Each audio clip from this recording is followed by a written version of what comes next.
Hi guys, this is Maria and Manos, and you're watching On the Couch with M&M. The show to help you build fun and profitable businesses.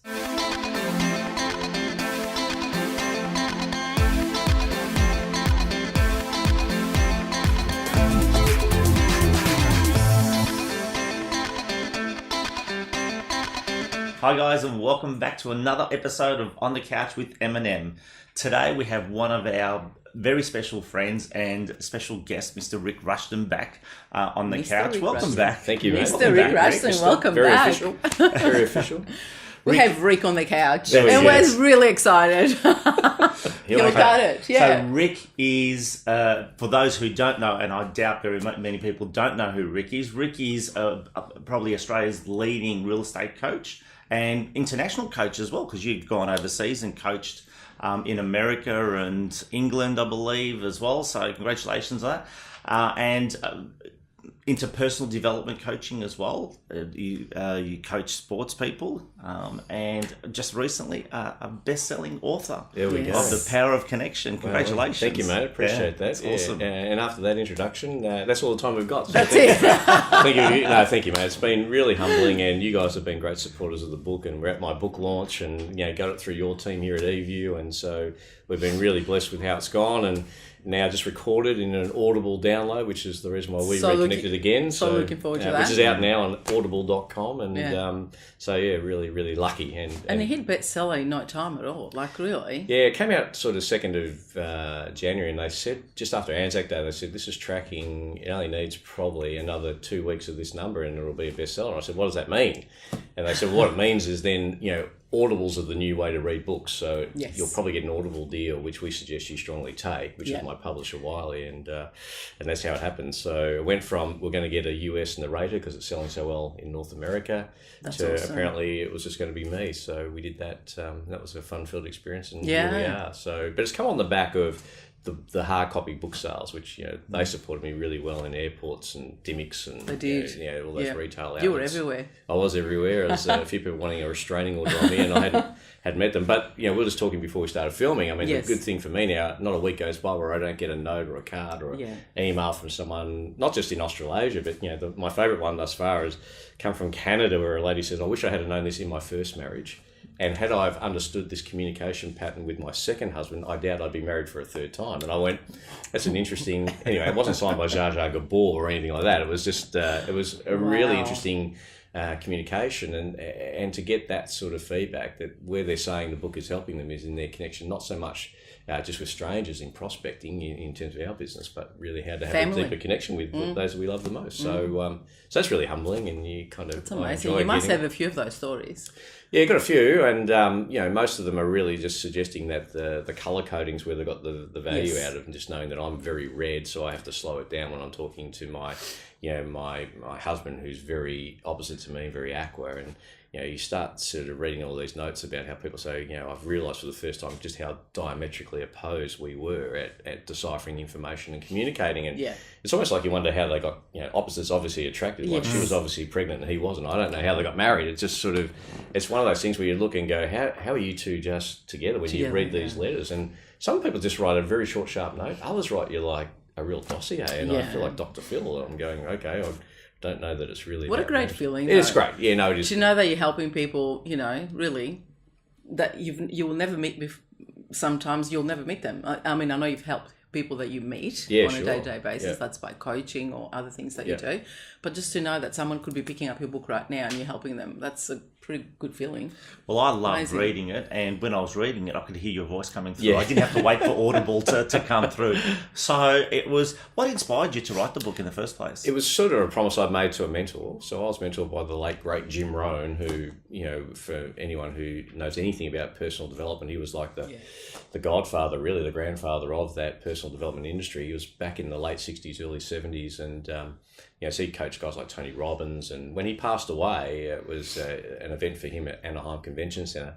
He had all the greats speaking there. Dr. Dennis Wadley, all the greats spoke there about this wonderful man and the effect that he'd had on them. And one of the promises that I made to him was when I would write a book, and I just never felt I had anything really of value. I hadn't really, in my mind, hadn't accomplished anything yet. But I was thinking more economically. I hadn't done a lot really at that stage. When I first met him, it was 22, 23 years ago.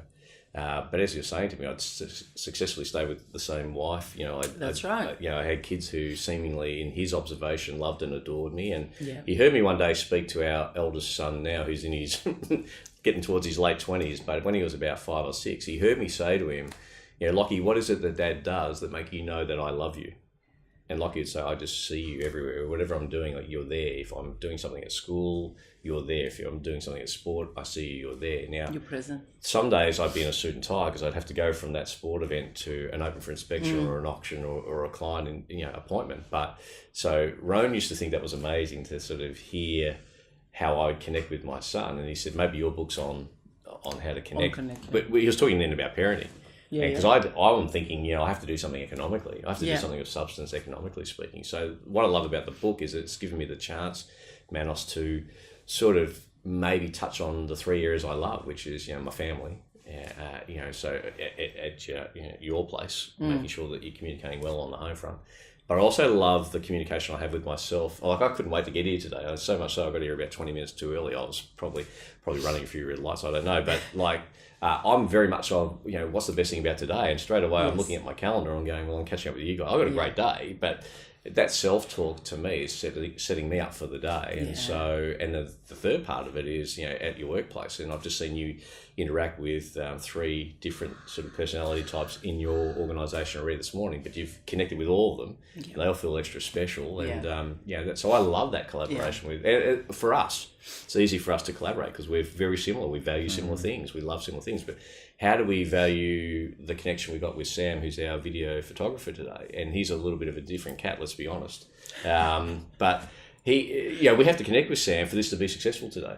So my analogy for the book is it's a bit like a symphony orchestra. You need the clashing and the banging of the drums and the cymbals, but you need the subtleties of the flute background. And then we also need a maestro to keep us all in time. And so for me, the maestro is my heart, my soul, and my headspace is open to the flow of the music. And if you're in that flow, you just find the right people. And if you're going there with and if I'm going there to say, what can I give today, not what can I get, you get everything by default. 100%. That's a beautiful analogy with the orchestra, isn't it? Yeah, the orchestra. And I think, anyone watching this who's a leader, sometimes we see ourselves as the maestro. It's like tap, tap, tap, everyone watch me, everyone ready to go. But I think it's the other way around. Without the musicians, there's no music. That's right. So you can hear it in your head and you can understand it. And there's a lot of theoretical leaders who go, I know what it's going to take to get through this challenging market at the moment.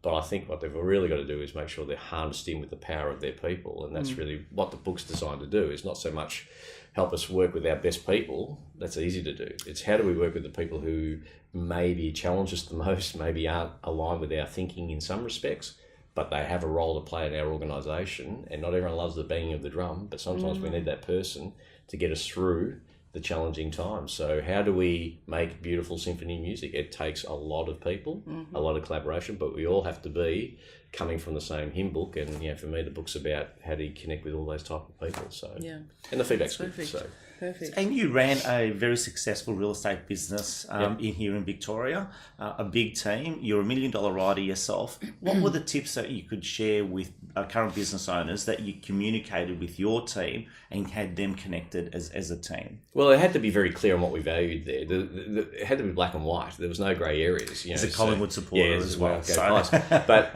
black and white was one of our first series of writing our values. We titled them black and white. It's very black or it's very white. There's no grey. And if you can minimise the grey areas, then people can be acknowledged for what they're doing around what we value, and they can be held accountable if they breach what we value. But if no one really knew that, I mean, a lot of the leaders get frustrated because they go, bloody Sam, if Sam, why isn't he, why did he, why, if you're asking that as a leader, the reality is you haven't communicated. Correct. You haven't said to Sam, this is what we value here, mate. Yeah. If you're sick, go tell your doctor. Don't come in on a winter's day in Melbourne and tell me you're sick. The market doesn't care, mate. Yeah.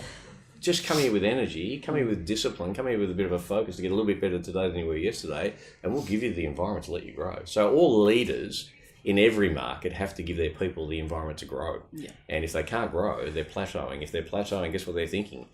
I'm thinking brand X now. I'm thinking brand next. I'm not thinking brand here. Yeah. So, what we've got to do as leaders in all markets is give our people, and it starts with us. If we come in sort of going, I'm not feeling great, it's a Monday, let's just be real candid here. We are the leadership of the people we want to lead. And so therefore, by example. And we've got to be authentic though. If we're not feeling great, we have to let them know that sometimes, you've got to perform when you're not feeling great. And that takes another discipline, doesn't it? So, you got to bring the energy to the table, whether or not you feel like bringing the energy to the table. One of your key values that I've known from obviously knowing you for over a decade now is, and I'm sure you ran it through your business, is being on time at meetings and so forth. That was a value that you had in your business. How did you, and that would be one challenge that many business owners have with teams, arriving at sales meetings, attending appointments promptly and so forth. How did you structure that particular value in your business? Well, it was a discipline that we honoured. So being on time was something that was valued. And so I used to get sick of the fact where, you go to a meeting and 4 out of 5 are there on time, 7 out of 10 are on time, or 12 out of 15 are on time. And most of the visitors to our meetings would go, well, that's pretty good considering in our organisation, we're lucky if half rock up on time. And I'm going, so isn't that interesting that we almost reward mediocrity? And so one of the great leadership quotes I heard a long, long time ago is the standard you walk past is the standard you accept. The behaviour you allow to go on is the behaviour you allow. Now, the first message has to be, as leaders, we can't be late. It's a discipline for me not to be late. But I used to get sick of people coming into the meeting saying, sorry, I'm late, I got here as soon as I could. Which I heard, I'm sorry, I'm late, I got here as soon as I wanted to. Yeah. So I would grab them and I go, just so you're aware, Maria, are you aware that you're now making your time more valuable than Sam's, Manos's? And is that fair? Yeah, 100%. And one of the things we value here is fair. Oh, yeah, but traffic was bad. Traffic was bad, and you've never heard of traffic being bad? If you left 10 minutes earlier, get up 20 minutes earlier. Yeah. That would be interesting. Yeah. Do you really need to do all these other things you're doing before? Yeah. So making priority, I got to tell you, if every person watching this video now knew that their income for the month of July, August was dictated by them getting at a certain place, you could only be paid between 8:59 a.m. and 9 a.m. on a certain day of a certain month. How many people would be late? I'll help you out. Nobody would be late. If you're about to go away on a holiday to escape winter Melbourne and you have to be at the airport, would you be late? No. Would there be traffic on the way to the airport? But you'd make allowances for it, wouldn't you? We've missed planes a couple of times, or 3 times you've missed planes. Okay, maybe not a good example, but... really bad. This is going live, honey. Yeah. It's not because you're, sometimes even living 3 hours there's early, always going to be just happens. The exception to the rule. Yeah. But you I think plan it's it general. well. If you plan it well, how do you have your best day of the day? You plan the day before. You're about to go overseas.